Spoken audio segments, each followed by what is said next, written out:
ഇപ്പോൾ സതീശൻ പറയുന്നത് ശിവഗിരിയിലെ സ്വാമിമാർ എന്നെ വന്ന് കണ്ടു, ഞാൻ പോയി കണ്ടു എന്നല്ല, അവരെന്നെ വന്ന് കണ്ടു. ലത്തീൻ സഭയിലോ ഞാൻ പോയി കണ്ടു. എന്താ അവർക്ക് വന്ന് കണ്ടുകൂടെ? അവർക്കൊരാവശ്യമുണ്ടെങ്കിൽ മുഖ്യമന്ത്രി കാണാമല്ലോ, വന്ന് കാണാമല്ലോ. വരാൻ അവർ തയ്യാറല്ല, വരുത്തിക്കും അവർ.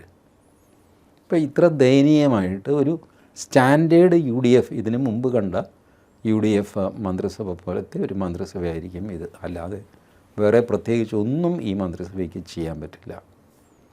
എ പാക്ക് ഓഫ് കോൺട്രഡിക്ഷൻസ്, പലവിധ താല്പര്യങ്ങൾ, മത താല്പര്യങ്ങൾ, ജാതി താല്പര്യങ്ങൾ ഇല്ലതാനും.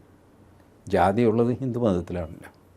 ഈഴവൻ്റെ താല്പര്യത്തിനോ നായരുടെയോ പുലയൻ്റെയോ പറയൻ്റെയോ ഉള്ളാടൻ്റെയോ താല്പര്യത്തിന് ആരെങ്കിലും ഈ മന്ത്രിസഭയിൽ ഒരു പ്രാധാന്യം കൊടുത്തിട്ട് ഒരു ലോബി കളിച്ച് അങ്ങനെ എന്തെങ്കിലും ചെയ്യുമോ? ഇല്ല. എല്ലാം ചെയ്യാൻ പോകുന്നത് ക്രിസ്ത്യാനിക്കും മുസ്ലിമിനും വേണ്ടിയിട്ടാണ്.